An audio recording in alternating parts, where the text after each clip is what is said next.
اب یہاں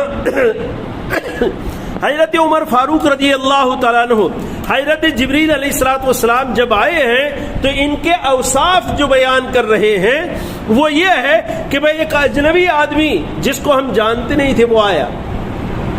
جس کو ہم میں سے کوئی جانتا نہیں تھا. اب ہم میں سے کوئی جانتا نہیں تھا اس کا مطلب یہ ہے کہ وہ مقامی نہیں تھے. اور دوسرا ہے کہ حضرت عمر فاروق رضی اللہ تعالیٰ نے یہ نہیں کہا کہ بھئی میں نہیں پہچانتا تھا، بلکہ یوں کہا کہ ہم میں سے کوئی شخص بھی ان کو نہیں جانتا تھا، یعنی یہ مدینہ کے رہنے والے نہیں تھے. اب مدینہ کے رہنے والے نہیں ہیں تو باہر سے ہوں گے، لیکن آپ یہ بھی فرماتے ہیں کہ ان پر آثار سفر نظر نہیں آتے تھے کہ آدمی سفر سے آتا ہے تو چہرے پر تھکان نظر آتی ہے، اس کے کپڑے گرد آلود ہوتے ہیں یا کوئی بھی ایسا طریقہ، کیونکہ اس وقت جو سفر کے جو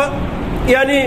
سادن اس زمانے میں جو تھے، آج طرح کی اے سی والی گاڑیاں تو نہیں تھی کہ آدمی سفر کے بعد بھی جیسا ہے تیسے تر و تازہ باہر نکلتا ہے، نہیں تھا. وہ سفر یا تو پیدل کر کے آتے یا تو سواریوں میں گھوڑے ہوتے یا اونٹ ہوتے یا کھچر ہوتے. تو ظاہری بات ہے یہ سواریاں ایسی ہیں کہ ان کے چلنے سے دھول اور گرد اڑے گی راستے کی، اور وہ کپڑوں پر بھی لگے گی، چہرے پر بھی لگے گی، بال بھی پراگندہ ہوں گے. لیکن کہتے ہیں کہ ان پر کوئی سفر کا اثر نظر نہیں آتا تھا. اس کا مطلب یہ ہوا سفر کا اثر نظر نہیں آتا تھا کہ یہ آدمی کوئی باہر سے بھی نہیں آیا تھا،